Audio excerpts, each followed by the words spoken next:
तपाईले पार्टी पनि सम्झिहाल्नुभयो, नेता पनि सम्झिहाल्नुभयो। कति उहाँहरूको नाम लिनु? राजेन्द्रले जहाँ गए पनि दिनमा 12 चोटि हाम्रो नाम लिन्छ अरे भन्छ। अब अहिले त पुरा सूचना प्रविधिको युग छ, लगेर देखाइदिएला। पुरा तपाईहरूको बदनाम गर्न राजेन्द्र कुदिरहेको छ भनेर अब यिनै नेता यिनै पार्टी भनौँ, त्यति भन्दा तपाईहरूले बुझिहाल्नुहुन्छ। यो हातभन्दा यो 5 औँलाभन्दा बढ्ता छैनन्, घटी छ, यतिमा छन् हैन। यिनै पार्टी र तिनका यति नै नेतालाई हामीले कतिचोटि थपिदियो अथवा कति वर्ष थपिदियो भने चाहिँ यिनीहरूले देश बनाउँछ होला। शेरबहादुर देउवालाई अब कतिचोटि अथवा कति वर्ष चाहिँ थपिदियो भने उहाँ देश बनाउन सक्षम हुनु होला त? अथवा केपी ओली, प्रचण्ड, उहाँहरूलाई कति वर्ष र कति कार्यकाल थपिदियो भने चाहिँ यो देश बन्छ होला त? एउटा भत्किएको फालिएको जनताले उखेलेर फालेको राजतन्त्रको हिमायती एउटा मैले अस्ति गराउँदै देखेँ थिएँ युट्युब। 80 वर्षदेखि के गरे यी शक्तिहरूले, पार्टीहरूले के गरे 80 वर्षदेखि?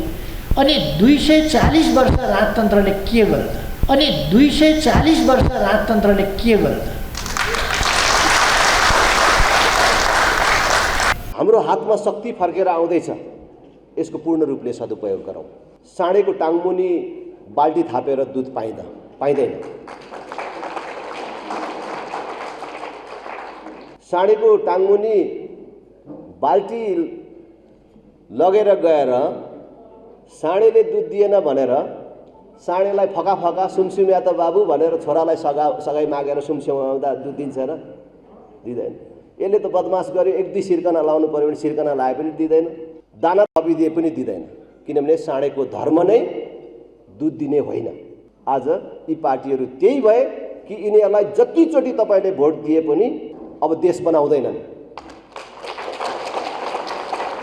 यिनीहरूको दिमाग बाँझो भइसक्यो। अब हामीले 31 वर्ष मौका दियौँ, हेऱ्यौँ, उसबाट केही प्राप्त गर्न सकिएन। अब फेरि उसैलाई हामीले मद्दत गरेर, उसैलाई बलियो बनाएर, उसैलाई भोट दिएर अगाडि जाने कोसिस गर्नु भनेको हामी आफै बर्बाद हुने कुरा मात्र होइन, हामीले हाम्रो भावी सन्तति र हाम्रो राष्ट्र नै बर्बाद गर्ने काममा सहभागी हुने काम हुन्छ। त्यसकारणले अब त्यो गल्ती गर्ने छुट हामी कसैलाई पनि छैन।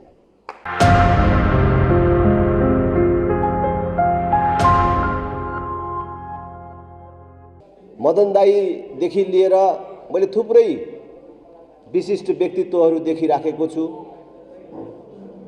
तपाईहरू सबको उपस्थितिले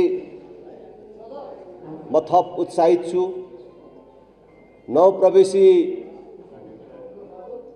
सबैलाई बधाई भन्न चाहन्छु, शुभकामना भन्न चाहन्छु र तपाईहरू सबको हार्दिक स्वागत गर्न चाहन्छु। मैले जहाँ जाँदा पनि नवप्रवेशीहरूलाई भन्ने गरेको छु, राष्ट्रिय प्रजातन्त्र पार्टीमा लाग्ने भनेको केवल कुनै एउटा राजनीतिक पार्टीमा लाग्ने कुरा मात्र होइन। राष्ट्रिय प्रजातन्त्र पार्टीमा लाग्ने भनेको देश र धर्म जोगाउने अभियानमा सहभागी हुने भन्ने कुरा पनि हो। त्यसकारण एउटा सामान्य राजनीतिक पार्टीभन्दा माथि देश र धर्म जोगाउने अभियानमा लाग्ने मानिसहरू जसले जीवनको कुनै क्षण र कुनै दिन पश्चाताप गर्नु पर्दैन। त्यसकारण देश र धर्मको पक्षमा उभिने, प्रतिबद्धता व्यक्त गर्ने, त्यो अभियानमा जोडिने कसैले पनि मैले गल्ती गरेँ कि भनेर कहिले ऐठन महसुस गर्नु पर्दैन। तपाईहरू सब बधाईको पात्र हुनुहुन्छ। आजको दिन तपाईको जीवनको सर्वोत्तम दिन हो, तपाईको जीवनको सबभन्दा राम्रो दिन हो। त्यसकारण यसै नै तपाईहरू सब बधाईको पात्र हुनुहुन्छ। फेरि पनि बधाई ज्ञापन गर्न चाहन्छु। आज देश हाम्रो सामान्य आँखाले देखे जस्तो सामान्य अवस्थामा छैन। हामीले सामान्य ढङ्गले हेर्यो भने सब ठिकठाकै चलेको देखिन्छ। कहीं गोली चलेको छैन, कहीं मारामार चलिराखेको छैन, बन्द हडतालहरू छैनन्, नारा जुलुस छैनन्। ठिकै चलेको देखिन्छ, तर हाम्रो सामान्य आँखाले देखे जस्तो अहिले देशको अवस्था सामान्य होइन। अहिले सरकारका तीनटै अङ्गहरू काम नलाग्ने भएका छन्।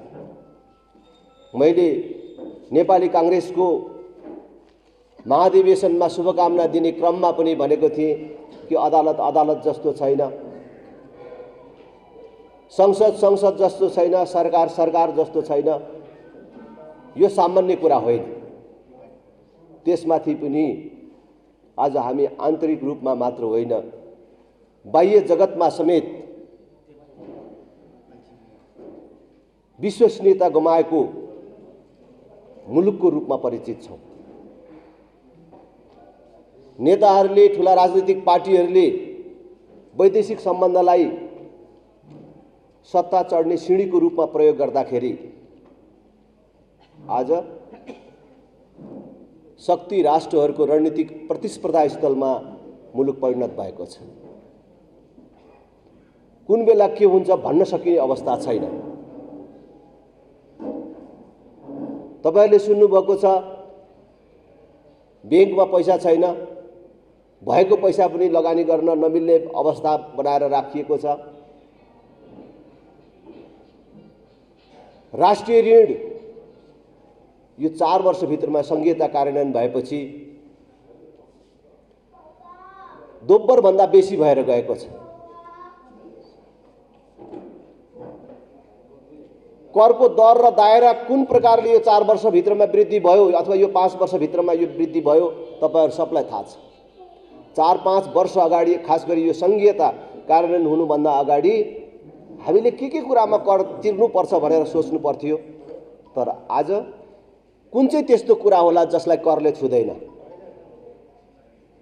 यसरी करको दायरा बढेको छ भने दरको कुरा त धेरै ठाउँमा तपाईहरुले सुन्नु भएको छ। पहिले 17 रुपैयाँ तिर्नुपर्ने ठाउँमा अहिले 7000 सम्म तिर्नुपर्ने अवस्था सृजना भएको छ। यति धेरै ऋण उठाएर र यति धेरै कर तिरेर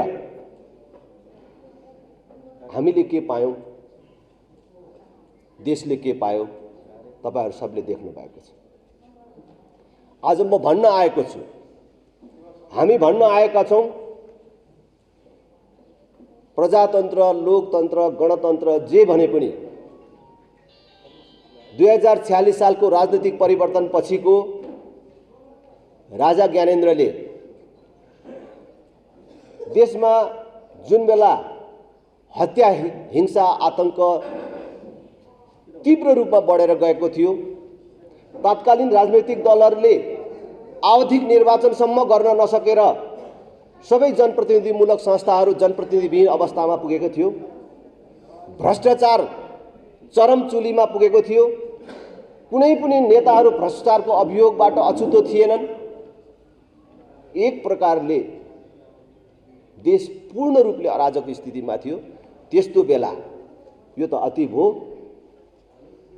अब म आफै देशको शासन हातमा लिएर 3 वर्षभित्रमा हत्या, हिंसा, आतंकको अन्त्य गरेर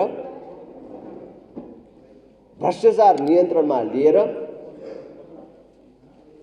निर्वाचन गराई फेरि राजनीतिक दलहरूलाई नै देशको शासन सत्ता जिम्मा दिन्छु भनेर राजा ज्ञानेन्द्रले 3 वर्षको म्याद मागेर शासन सत्ता हातमा लिएको, तर राजनीतिक दलहरूले 18 महिना नपुग्दै विरोध गरे। राजाले यसरी प्रत्यक्ष शासन गर्नु हुँदैन भनेर आपत्ति जनाए। राजाले जनताको नासो म जनतालाई नै जिम्मा दिन्छु भनेर जिम्मा दिए। त्यो जिम्मा दिनु भन्दा अघिको त्यो 18 महिना राजाले प्रत्यक्ष शासन चलाएको 18 महिनादेखि बाहेक यो 32 वर्षको अवधिमा सबै समय सैद्धान्तिक र व्यावहारिक रूपमा यो देशको नेतृत्व मैले अघि भने जस्तो प्रजातन्त्र, लोकतन्त्र, गणतन्त्र जे भने पनि कांग्रेस, एमाले र माओवादीले मिलेर नेतृत्व गर्दै आएका छन्, उनीहरूले चलाउँदै आएका छन्। यो 31 वर्षमा देशको अवस्था के भयो? आज देश पूर्ण रूपले बेरोजगार उत्पादन गर्ने कारखानामा परिणत भएको छ।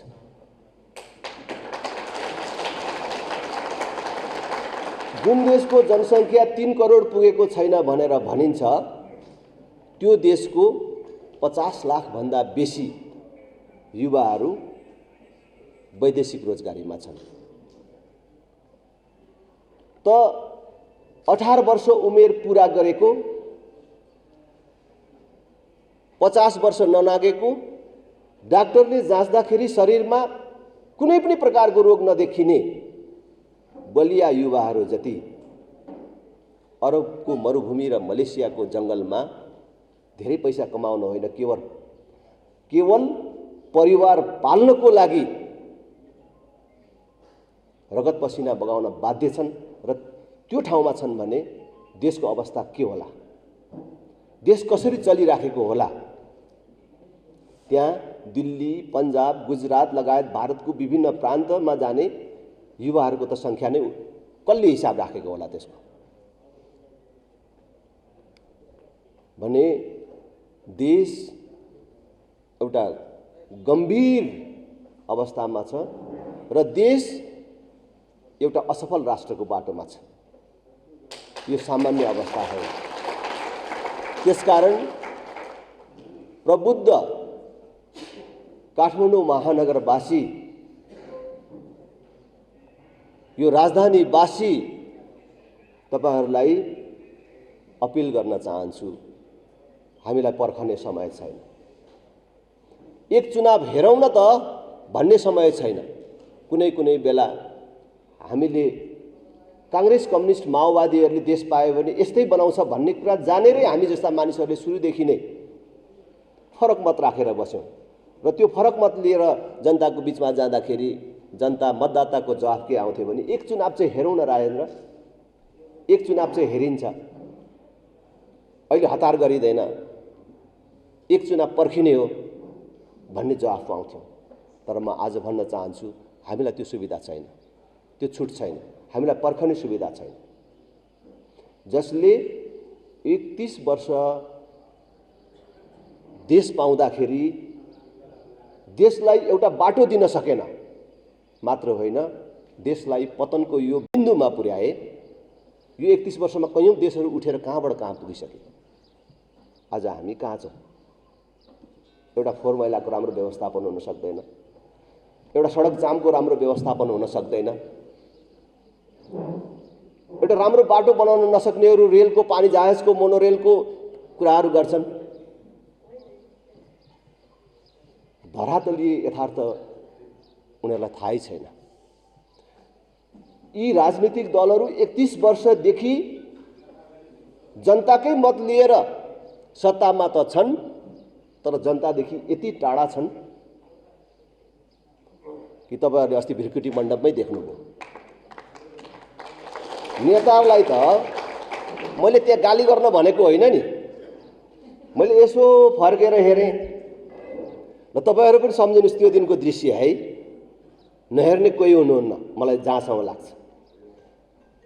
त्यहाँ जति नेताहरू हुनुहुन्थ्यो त्यति मान्छे मात्रै सुध्रिनु हो भने यो देश सुधार्नलाई कसैले रोक्न सक्छ? सुध्रिनलाई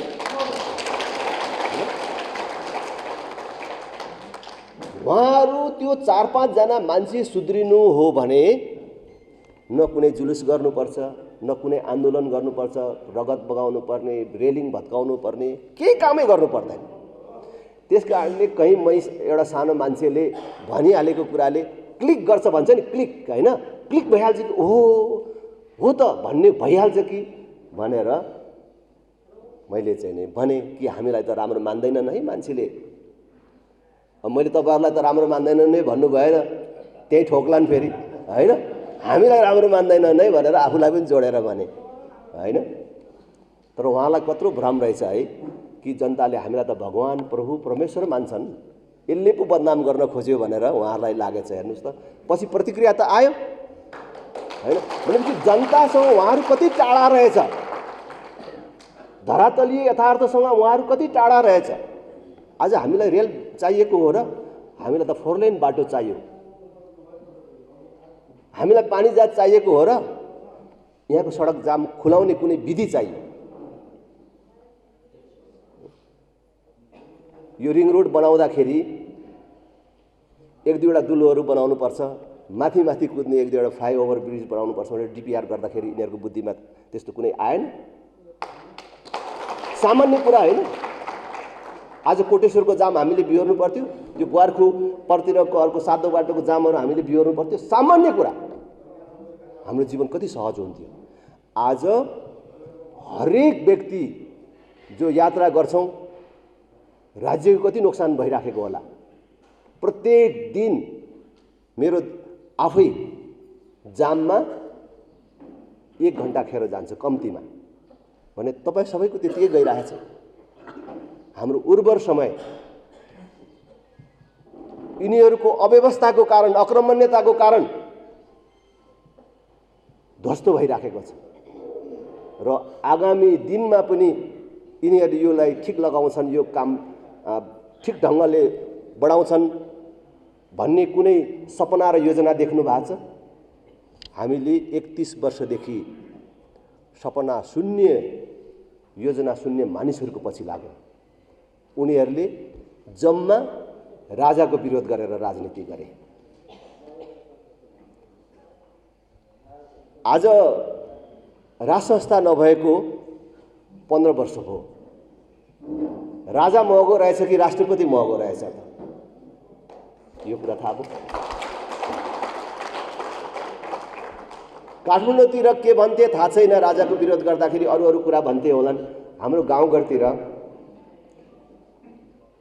कांग्रेस कम्युनिस्टहरू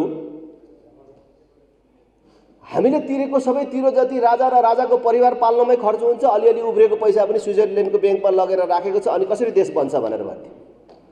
त्यो स्विजरल्यान्डको ब्याङ्कमा राखेको पैसा मात्रै फर्काएर ल्यायो भने प्रत्येक मान्छेलाई 4-4 बिघा जग्गा र 5-5 तोला सुन पुग्छ भनेर भन्थे। अनि यस्तो सेतो हात्ती पालेर राख्ने, देश बनाउने हो भने यो राजा नहटाइ हुँदैन भनेर भन्थे। आज राजाले ठाउँ छोडिदिएको, फेरि पनि भन्छु 15 वर्ष भयो राजा नभएको। देशमा गणतन्त्र आएको, यिनीहरूको तन्त्र चलेको यो 15 वर्षमा हिजो राजालाई दिने सुविधा त आजको राष्ट्रपतिलाई पनि दिनुपर्ने रहेछ, अझै बेसी दिइरहेको छ।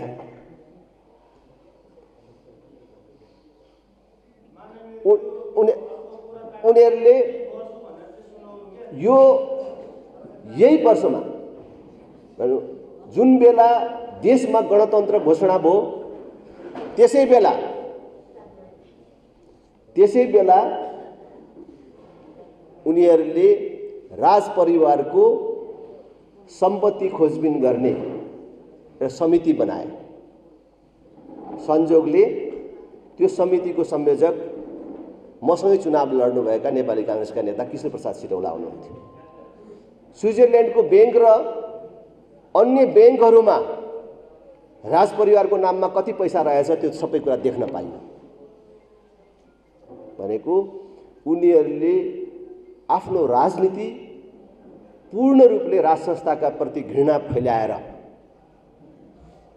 राज संस्थाका प्रति आम जनतामा वितृष्णा पैदा गरेर आफू सत्तामा आउने सिँढीको रूपमा मात्रै प्रयोग गरेका रहेछन्।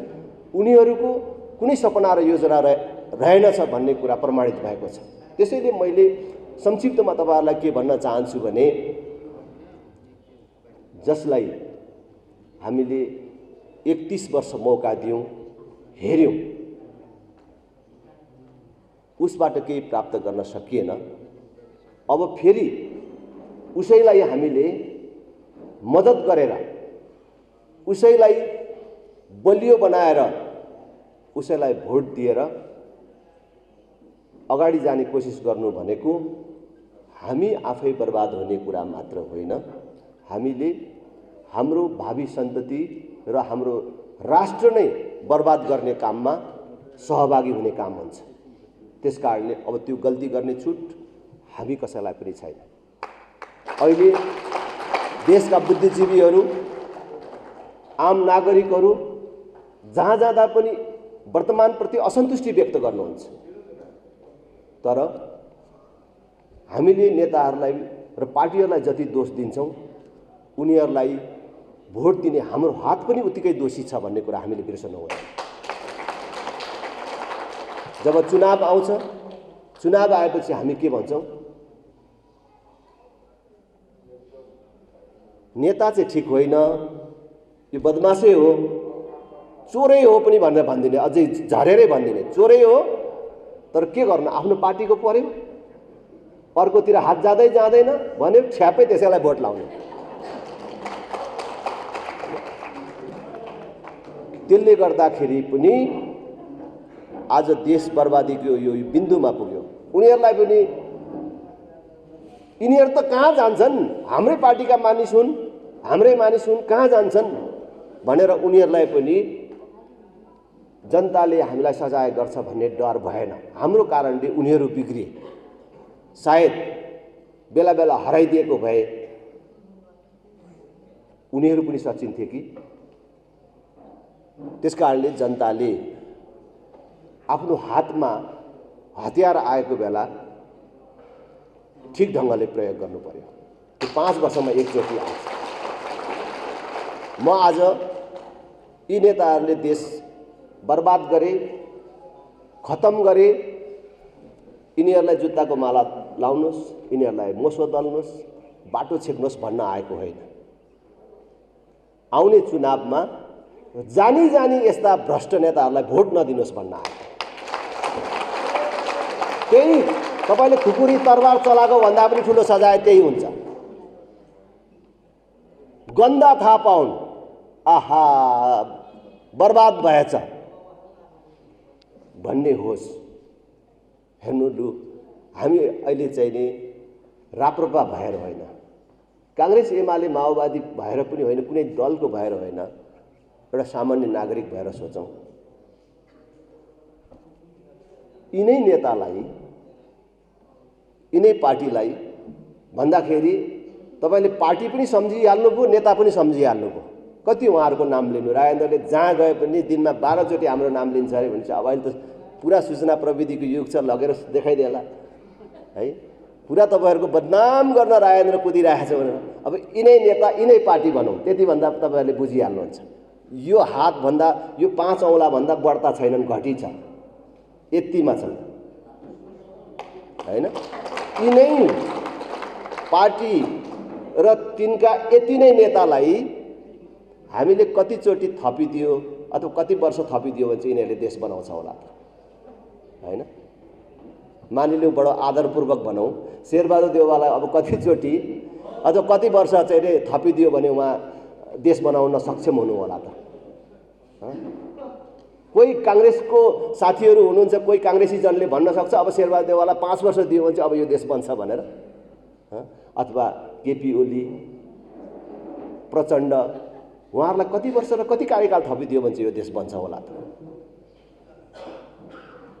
त्यसकारण मैले भन्छु तपाईँहरूलाई, अब बेला आयो। वैशाख 30 गते स्थानीय तहको निर्वाचन छ। यही वर्षभित्र भनेको यो 1 वर्षभित्र मङ्सिर अथवा अर्को चाहिँ फागुनमा प्रदेश तथा प्रतिनिधि सभाको पनि निर्वाचन हुँदैछ। हाम्रो हातमा शक्ति फर्केर आउँदैछ, यसको पूर्ण रूपले सदुपयोग गरौँ। साँडेको टाङमुनि बाल्टी थापेर दुध पाइँदैन।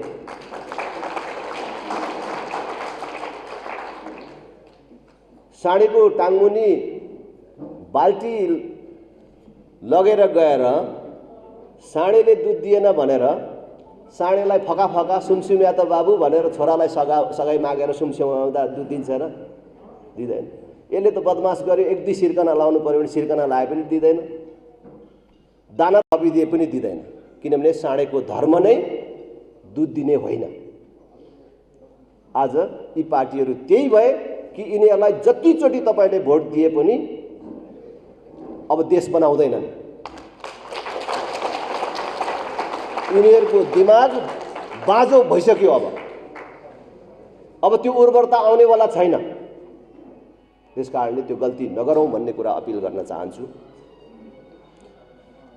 संसारमा 16-17वटा मात्रै देश भएको बेला नेपाल भन्ने देश थियो। जुन बेला नेपाल भन्ने देश थियो त्यसबेला आजको भारत बनेको थिएन, अमेरिका बनेको थिएन। संसारको यो प्राचीन देश आज मागी खानेहरूको देश भयो। किन यस्तो भयो? अझ नेताहरू औपचारिक रूपमै अब मागेरै ल्याउनुपर्छ, मागेरै देश बनाउनुपर्छ भनेर हामीलाई शिक्षा दिइरहेका छन्। आशा गरेका नेताहरू पनि पो त्यसै भन्न थालेका छन्। एमसीसी ले हामीलाई दिने सहयोग के त? त्यो पैसाले, त्यो 60 अरबले बन्ने के त भन्दाखेरि केही किलोमिटर ट्रान्समिसन लाइन विस्तार हुने र केही किलोमिटर बाटोको स्तर उन्नति हुने। अनि त्यो ट्रान्समिसन लाइनबाट हामीले लाने के भनेको बिजुली भारततर्फ पठाउने, बङ्गलादेशतर्फ पठाउने भनेर भन्छ। र हाम्रो नेताहरू के भन्छन् भने हामीसँग यति धेरै बिजुली उत्पादन भइराखेको छ कि निकट भविष्यमै त्यो बिजुली यहाँ खपत हुन सक्दैन, हामीले नबेचिकन हुँदैन। बेच्नको लागि त त्यो ट्रान्समिसन लाइन चाहियो नि, बिजुली कुदाउने बाटो चाहियो नि, यो आएको मौका गुमाउनु हुँदैन भनेर भन्छ। कांग्रेस, एमाले, माओवादीले एउटा नेता जन्माउन सकेन, सबैको त कुरा नगरी एउटा अर्को कोही मान्छे जन्माउन सकेन कि उनीहरूको भित्र कि हाम्रो बिजुली भारतलाई, बङ्गलादेशलाई नबेचेर यही सदुपयोग गर्न सक्छौं, यही त्यसको खपत गर्न सक्छौं।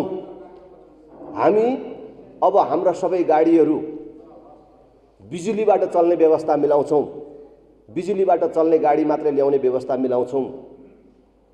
हाम्रो अब घर घरमा ग्यासले होइन बिजुलीले खाना पाक्ने व्यवस्था मिलाउँछौं। ग्यास भन्दा बिजुली सस्तो बनाउँछौं। डिजेल पेट्रोल भन्दा बिजुली सस्तो हुन्छ। वातावरणीय दृष्टिकोणले पनि त्यो उत्तम हुन्छ। देशलाई पूर्ण रूपले औद्योगिकरणको बाटोमा लान्छौं। संसारभरका लगानीकर्ताहरूलाई हामी निम्त्याउँछौं। उनीहरूलाई सुरक्षाको र करमा छुटको व्यवस्था मिलाउँछौं। जसले रोजगारमूलक उद्योग स्थापना गर्छ उनीहरूलाई लोड सेडिङ नहुने र बिजुलीमा पनि छुटको व्यवस्था गर्छौं र हाम्रो बिजुली यही खपत गर्छौं। र भारतलाई बिजुली चाहिने भएछ भने तिमी नै यहाँ ट्रान्समिसन लाइन विस्तार गरेर लैजाऊ भनेर हाम्रो दर रेटमा किन भनेर भन्छौं भन्ने नेता एउटा पनि जन्माउन सक्दैन।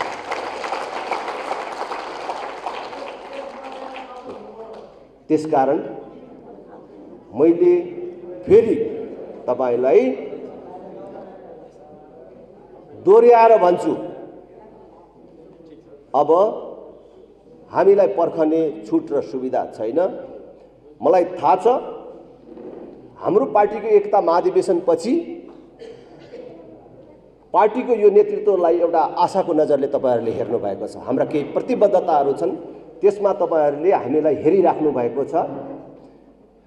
म त्यो पार्टीको नेताको हिसाबले प्रतिबद्धता व्यक्त गर्न चाहन्छु। तपाईहरुको विश्वासमा कुठाराघात हुने, तुषारापात हुने कुरा र काम हामीबाट कहिल्यै हुँदैन। तपाईहरुलाई एक दिन